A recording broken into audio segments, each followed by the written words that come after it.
Morning students. 8th class science में lesson number 1 आपको कल करा दिया गया था। उसके बाद जो इसमें रहता है लेसन की समरी और इसकी एक्सरसाइज क्वेश्चन आंसर। आज हम इसकी समरी के बारे में कि हमने इस अभ्यास के अंदर क्या तो आपने पढ़ा है और क्या हमने आपको पढ़ाया है, इन सब चीज़ों पर चर्चा की जाएगी। इनके बारे में बताया जाएगा कौन कौन से पॉइंट्स हैं, शॉर्ट फॉर्म में बताया जाएगा। उसके बाद जो है हम क्वेश्चनों के बारे में आपको बताएंगे। सभी बच्चे वीडियो देखते रहें, पढ़ते रहें, जिससे आपको बार बार समझने में आसानी हो जाए। जब आप बार बार पढ़ेंगे, देखेंगे, तो आप जो हैं अच्छे ढंग से इसको समझ सकते हैं। तो लेसन नंबर 1 है, इसका समरी जो हमने कल आपको बताया था कि सभी सजीव वस्तुएं, चाहे वो जंतु हैं या पादप हैं, कोशिकाओं की बनी होती हैं। उनकी सभी संरचना और कार्य जो हैं एक तरीके से ये इसकी शरीर की मौलिक इकाई होती हैं। जो सजीव वस्तुएं हैं, चाहे वो जंतु में, पादप है, सभी जो हैं कोशिकाओं के बने होते हैं। और ये सेल जो होती हैं, कोशिका जो होती है, शरीर की मूल इकाई होती है, यूनिट होती है।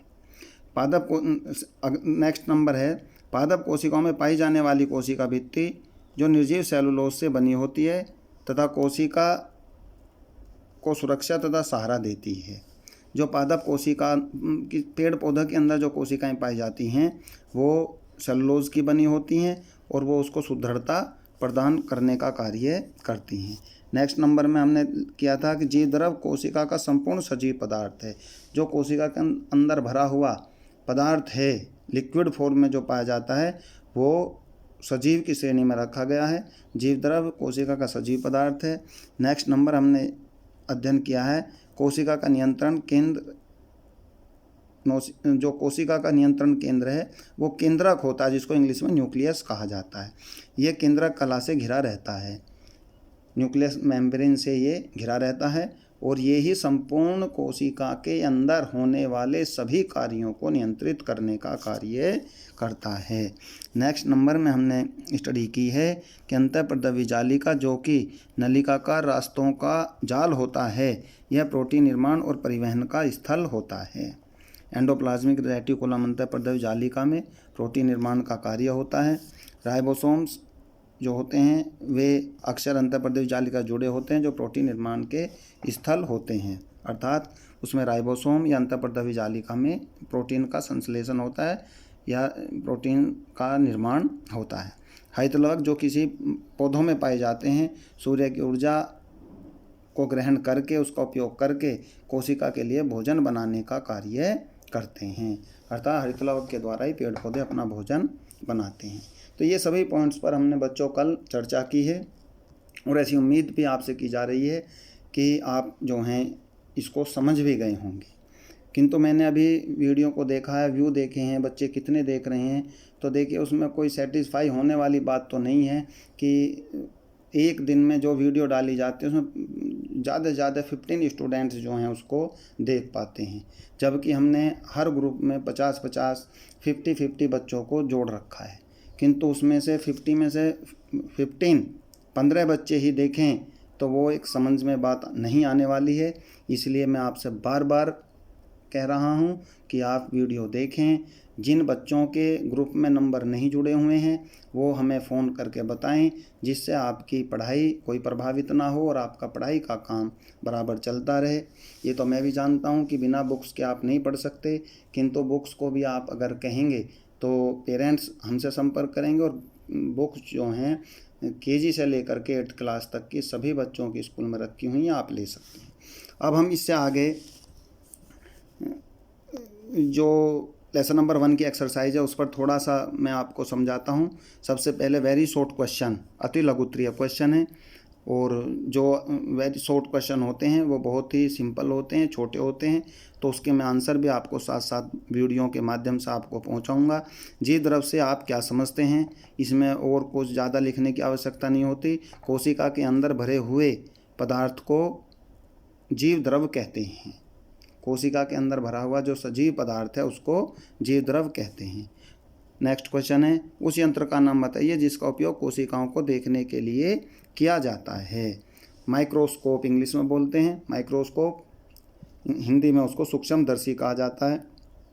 हम अपनी साधारण आँखों से कोशिकाओं को नहीं देख सकते, किंतु माइक्रोस्कोप और या सूक्ष्मदर्शी की सहायता से इसका अध्ययन आसानी से किया जा सकता है। तो इसमें हमें याद रखना है कि हम माइक्रोस्कोप के द्वारा ही देख सकते हैं। गुणसूत्र किसके बने होते हैं? गुणसूत्र इंग्लिश में बोलते हैं क्रोमोसोम्स। क्रोमोसोम्स किसके बने होते हैं? क्रोमोसोम्स इसमें आप लिख सकते हैं, क्रोमोसोम्स डीएनए और आरएनए के बने हुए होते हैं।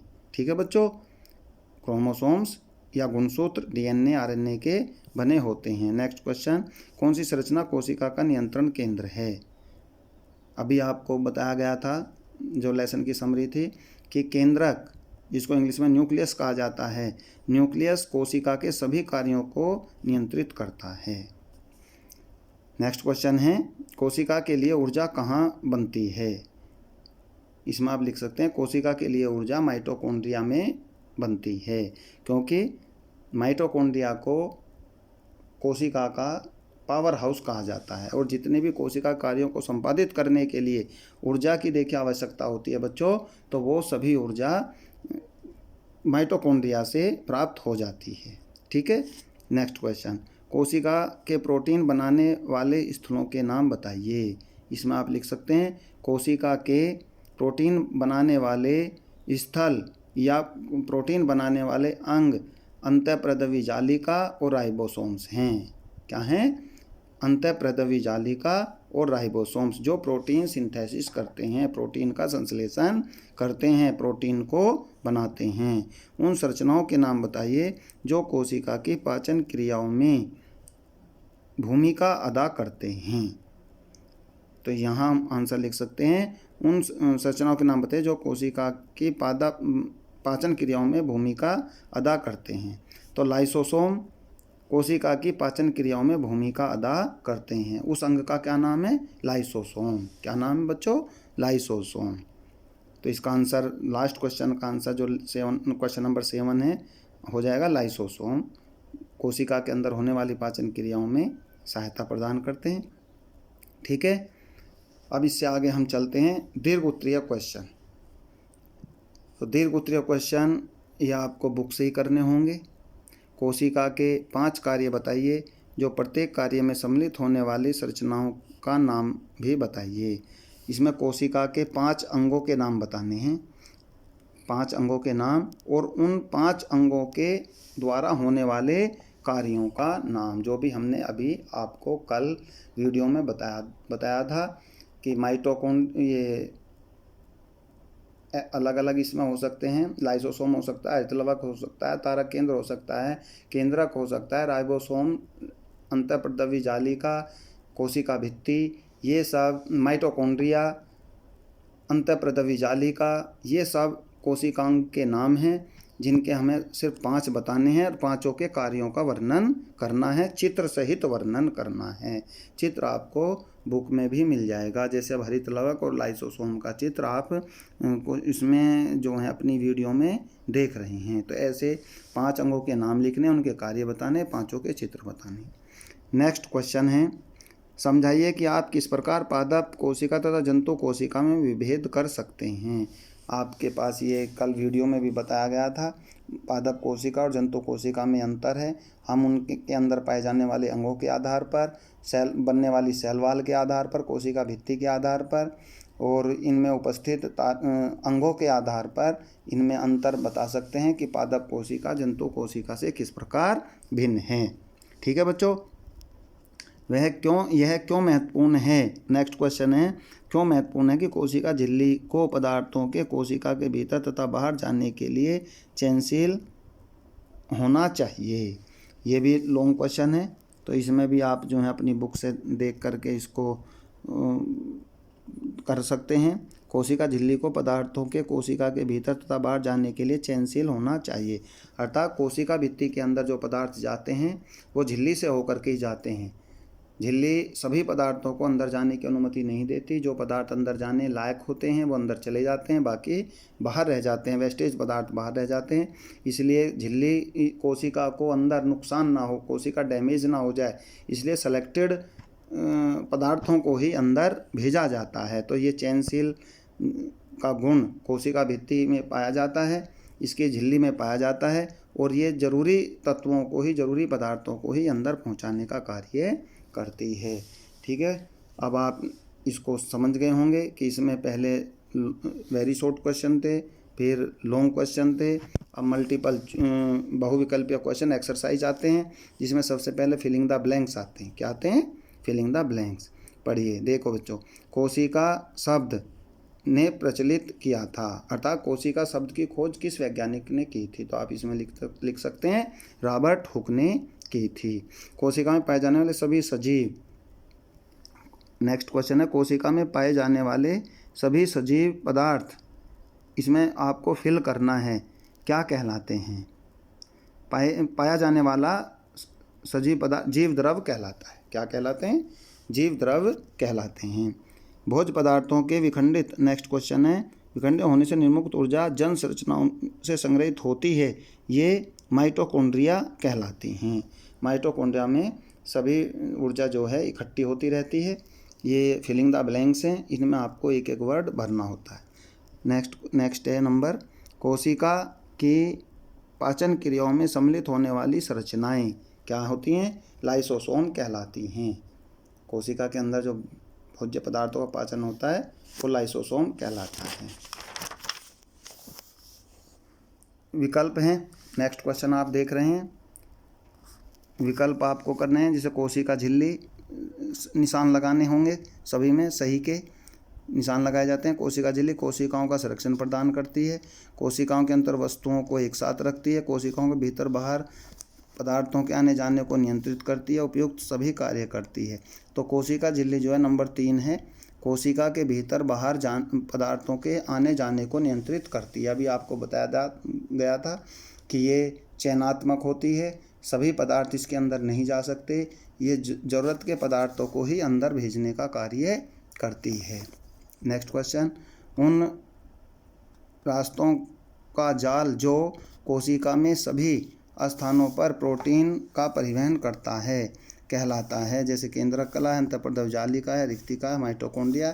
तो इसका सही क्वेश्चन होगा अंतःप्रदव्य जालिका, जो प्रोटीन का संश्लेषण करते हैं और उनका परिवहन करते हैं, अर्थात एक स्थान से दूसरे स्थान पर पहुंचाते हैं। लास्ट क्वेश्चन है, हरे पादपों की कोशिकाओं में पाई जाने वाली भोजन बनाने वाली संरचनाएं कहलाती हैं, जैसे हरित लवक है, क्रोमोप्लास्ट है, वह गुणसूत्र है, माइटोकॉन्ड्रिया है। तो इसमें हरित लवक भोजन बनाने वाली वे संरचनाएं हैं। हरित लवक के सामने आप सही का निशान लगाएंगे और इस क्वेश्चन का आंसर जो है फर्स्ट नंबर, हरित लवक के द्वारा पेड़ पौधे या हरे पौधे भोजन बनाने का कार्य करते हैं। इसी के साथ आपका lesson number 1 with exercise question answer सहित कंप्लीट हो चुका है। बच्चे वीडियो जो आपको पहली बार भेजा था, जिसमें आपको लेसन पढ़ाया गया था, उसको स्टडी करेंगे। उसके बाद जब आप इस क्वेश्चन आंसर और समरी की जो वीडियो आज मैं आपको भेज रहा हूँ, जब आप इसको देखेंगे तो क्वेश्चन और आंसर सब आपका जो है सही हो जाएंगे, आपके माइंड में आ जाएंगे। किंतु मैं फिर एक बार आपसे कहना चाहता हूँ कि सभी बच्चों के पास बुक्स होनी चाहिए। बुक सभी लेने के लिए आप स्कूल में कांटेक्ट कर सकते हैं। वीडियो देखिए और उनको जो है, जो बच्चे ग्रुप से नहीं जुड़े हुए हैं उनको भी दिखाइए, जिससे उनको भी पढ़ाई की, उनका भी कोई बड़ा नुकसान ना हो और वे बच्चे भी स्कूल की पढ़ाई से जुड़े रहें। Thank you.